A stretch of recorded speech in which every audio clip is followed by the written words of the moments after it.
Nana Addo, that's your party's flag bearer, yes, has been speaking at the 15th anniversary celebration of the Tertiary Students' Confederacy held at the Mensa Sabah Hall on Wednesday.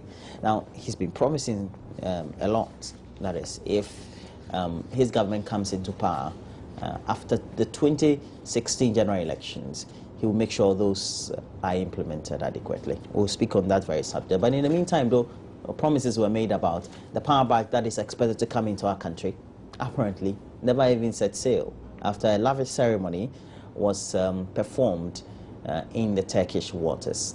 Why is it not set in sail? And especially we've had some responses from the Minister of Power. And very soon we'll be playing to you some of his responses. And if it's ready, my director will give me all those indications. Okay, so we now watch the Power Minister, Dr. Donko. Basically, I said that Istanbul is going to take about 3 weeks for the barge to come to get to our waters. And the barge will come on the back of a submersible. So the barge is not even coming on its own steam. We are nowhere within to get it to the end of the 3-week period. So I again stand by the around 3 weeks. This was what we said. And that is, we're still on schedule. So is it on its way? That's what I don't have a it's clear... a process, and we made sure, we said, look, it was going to go into quarantine for customs and all other checks to be done, and all within the 3-week period.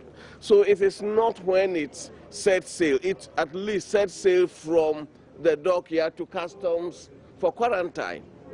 And when all that is complete and any other paperwork that needs to be completed, when that is done, within the 3-week window, we expect that it will be in Ghanaian waters. James Apituanka, what do you make of this? Seriously, I'm getting a little bit confused as much as the Power Minister himself. You were in Istanbul. You went, commissioned it, had a party or whatever it was. Just a commission, was not a party. Well, okay, commissioned it. And you should be able to tell us, and not you alone, including the officials from the Power Ministry, the public relations man. Unfortunately, they are all saying different things to us. How different? They're different. That hasn't set sail. They say it hasn't set sail. Nobody had told us previously that it was going to take 10 days to get here. Perhaps they were not aware that initially had to do clearances. Now they're very much... At the time that they were commissioning or whatever that they were doing there, they didn't know that it needed to go for quarantine and all these things. It is now that they are telling us this. When people started, as we were guessing as to why the thing had not sailed, because we all had the impression that it was on the high seas. And again, there's a very high expectation of Ghanaians because of the dooms that we are going through. So if we want to send out any message, it should be on spot, specific. This is what is happening. That's what, because I am sure that even if he had said that we will have, the barge will be here just before Christmas, and it came 21 days, we would have been clapping for him. Instead of telling us all the semantics about whether it's some of the words he uses his own, some engineering jargons, that is not what we expect. We want to have light. You have gone, you've been given the... In fact, he had even described some people's behavior, the energy or that these mentally retarded actions that they were taking. And it's worse for me. For me, the way he's going about it is even worse. It's not giving us any confidence or any, as it were, something to solve the expectations of Ghanaians. At the end of the day, is some level of mistrust being deepened, because this is, dates have been given and they've been... I don't know what response you would have for this. Roland. Because your constituents even are anticipating that this will also come in and ameliorate the energy problems. Roland, yes, you know, at times when we see certain things and we hear certain things, then we ask ourselves, do we fear God? Well, we do. Because to serve God is to serve humanity. When you serve humanity, well, you are equally serving God. Because God, you don't see him, but he has given people to you to serve. So by your response, and doing good to all manners of people, that shows you are serving God. So service to humanity, service to God. A service to God. And to add with what I heard my own brother, Kobrada Unko, saying at the time he wasn't a minister of power. He has been deputy minister, responsible for power before, during the reign of my late brother, Atamos. And he was removed. And they brought him back, maybe upon his own statement he made, thinking that he can turn the situation overnight. It's not what you say that shows whom you are.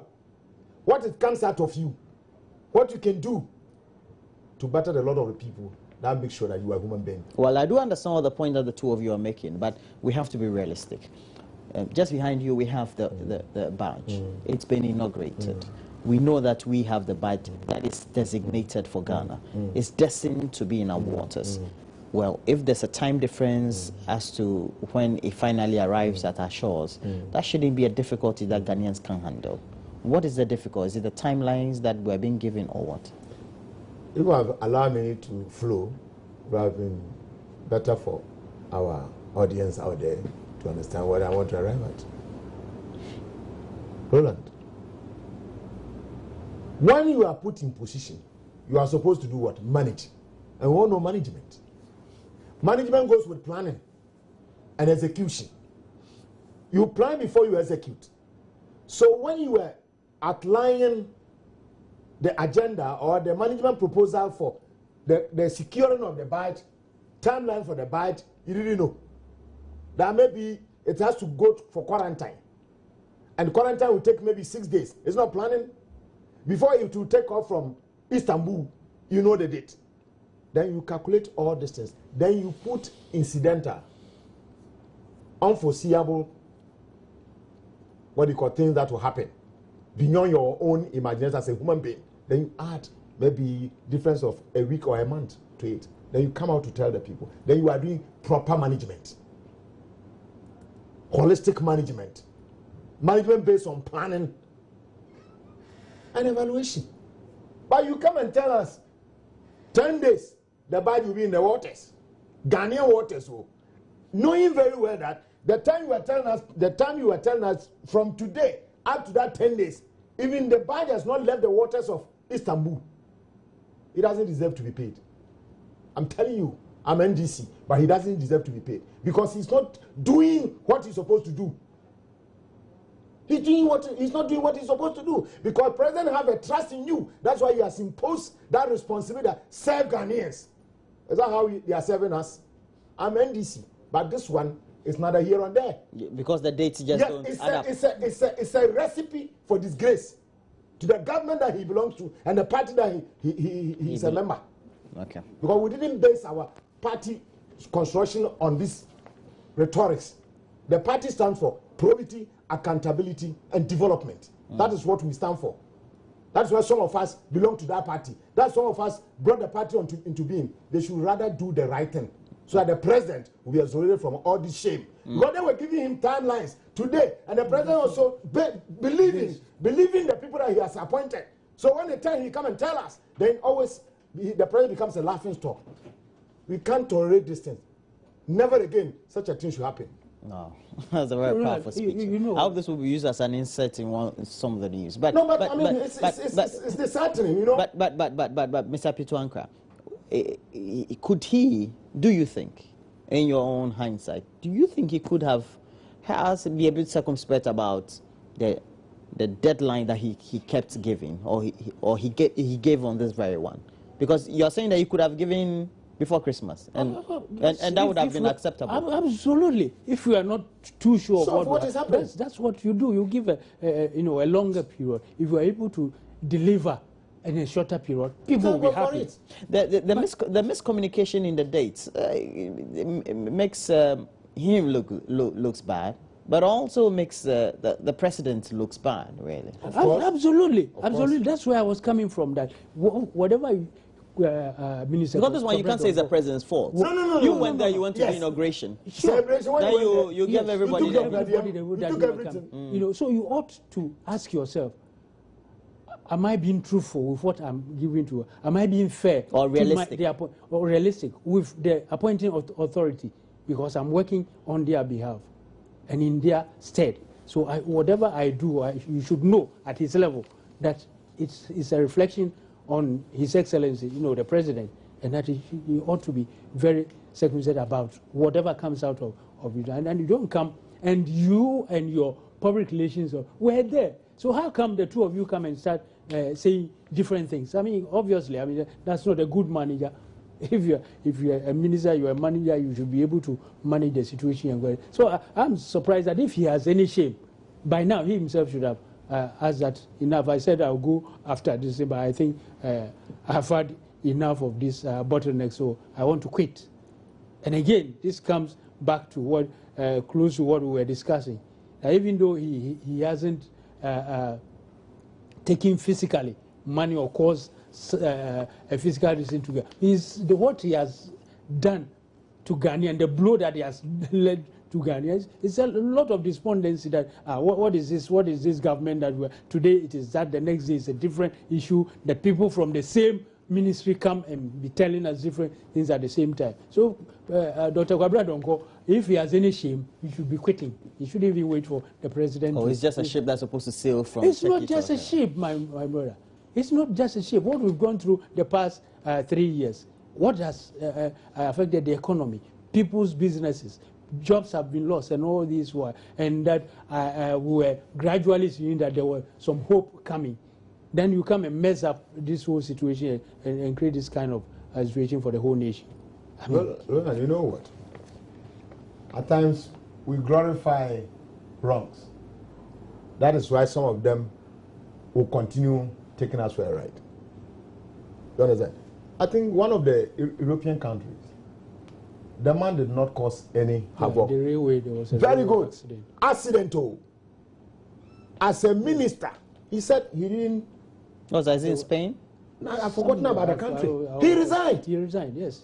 He said because the people took him to his task that you are supposed to make sure that there is efficiency and good work for the people. Because, you see, every person that has been appointed to authority, you are serving, you are there to serve. You are not there for yourself. You are there for the people. So if you cannot serve the people's interest, you better get out of the place and let people who can do it to do it. I remember the Korean, is it the Korean Prime Minister? I think so. Sure. He resigned. Because of that disaster. He resigned, yes. Is it involving the vessel? The vessel. Yes. Very unfortunate. But Africa, we don't resign. I mean, it will get here. It will get here.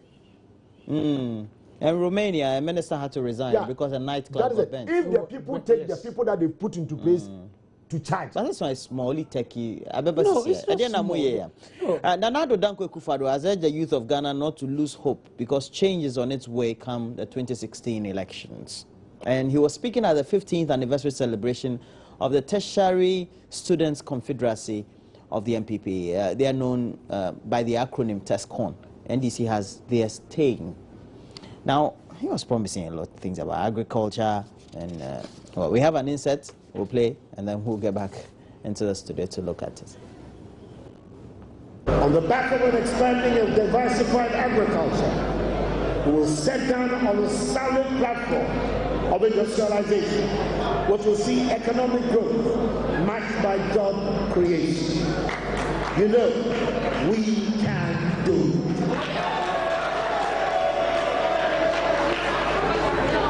But to do it, we must first get there. We must put all our hands to the wheel and drive the change we seek.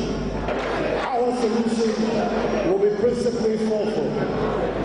First, we will stabilize the economy and bring back the confidence the private sector needs to thrive.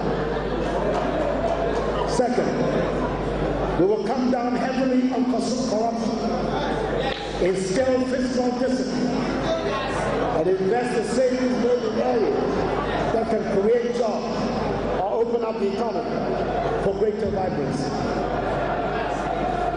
We will do so by developing and expanding rapidly our public infrastructure with value for money at the heart of its financial arrangements and the active support and participation of the private sector.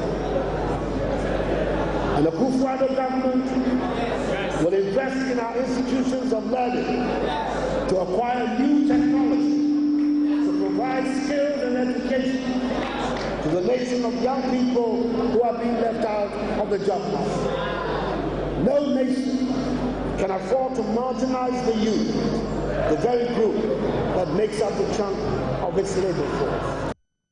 Nana Addo Akufo-Addo.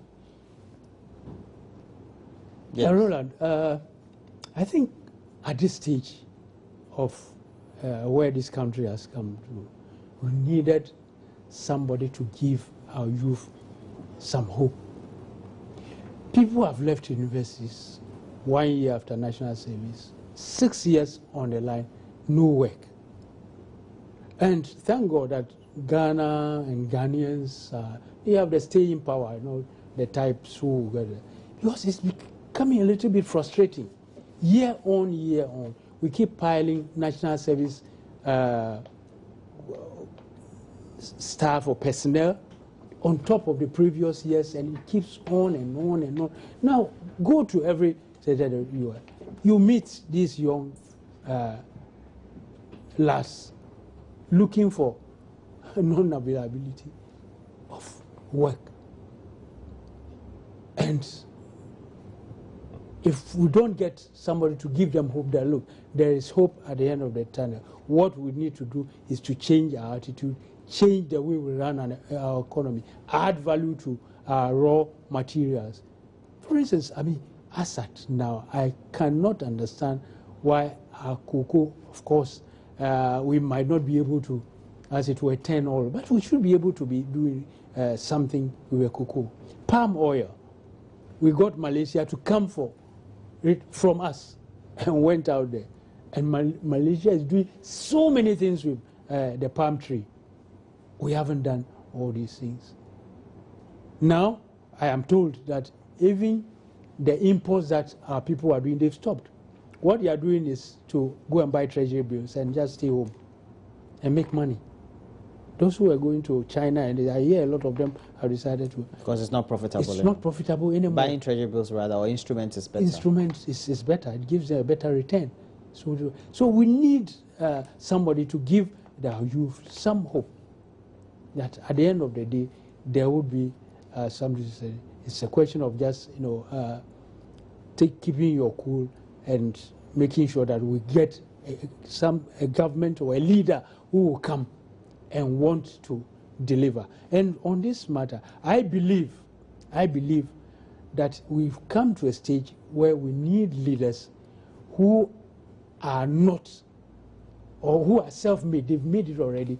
Now what they need is to leave to prosperity their name, or bequeath to their name. And we were seeing what is happening in Ivory Coast. We're seeing what is happening in Nigeria. And I believe that that is the way this country will have to go. Because if we don't so you're saying we need leaders, or we need to elect a leader who has lived this life. Absolutely. But now wants to give back. To give back more. A lot more. And leave a name for himself that, look, during his you're saying that person will be the selfless person. Absolutely. Not being parochial. Not being parochial, not wanting to build any more houses or wanting to go and invest outside the country. And you think Nana Addo is the man? I believe so. I sincerely believe so, that Nana Addo cannot fail this country, with all that he has done. I don't think that he needs any other things. And what it will be left to him is to, as it were, appoint people who are, of course, you can also look through the minds of people. He might appoint somebody who would, but then to have the courage to say, look, you are fired. That is not the way I want to go. He's that type of man. It is that type of man who can do that, I believe. This one, punching a hole in the NDC's campaign for 2016. Oh, my brother. He's not too happy. My brother, I'm so happy with myself. Because this one looks like a campaign. I saw him in the smoke. Then I said, wow, 2016 has begun. It's easier to say than to do it. What do you mean by that? The NPP has a track record. They've been in government. But the NDC also has a track record. 2001 to 2008. The NDC has a track record. You understand? Okay, you go on with your. And let him tell you, it's what you profess that you will bring it up. And you are not going to work as an individual. You are going to work as a team. Nana Addo has been in the saddle of event of President Kufuor. He was a member of the government. He was not the leader, you say? That doesn't matter. He's part of the cabinet. He was a cabineted minister. You understand? So whatever good he has at that time, he could have brought to bear on the agenda of MPP. Well, he was very good. He but was the Attorney General. I tell you, became a foreign minister. That is why I'm saying that. And according to what the records show, he distinguished himself creditably. There's an adage in Akan. Before then, he was even a member You of listen to me, my boy or my brother. There's an adage in Akan says that Akokwa onye bro pimo bejin what the cock that can take that, how do you call them, bite 1,000 seeds of maize. When you look at the waste, you will see it. You understand? So it doesn't mean that you come and give all these promises. There are promises that something that he envisaged, that when he get the position, the nod, he will do it. Well, your government is not doing it. You see that there's a vacuum, you can fill it. But I tell you, it's all development boils down, most of the industrial or changes in technology boils down to energy. Energy. And this president, John Dramani Mahama, is investing a lot in energy in order to transform the energy base of this country for industrialization takeoff. So what we see now is a futuristic plan that the president is putting in place to make sure that the situation we find ourselves will not face it tomorrow. So it's an applaud that we have to give to the president. Well, he has said that when he can, he will do this, he will do that. Let's wait and see. Because it all depends on when the people are there. All right. It's the Ghanaians who are going to vote. My time is up. George Kuntu Blankson is aspiring to become the Member of Parliament for Ekumfi. He was a former Member of Parliament for Infantiman East. The name changed, and so he became Ekumfi. And they will be going to the primaries on the 21st of November. He's making sure that as far as the delegate or electorate are concerned for the NDC, he's able to get to them and speak to them adequately. And he's been in the studio alongside James Apietu Ankra. He is also a former Member of Parliament for Lower West Achem. Thanks for joining me. The suited man this morning. Thanks. We're taking a break. When we come back, Gladys Already will be here with a lot more entertainment brought to you by Airtel.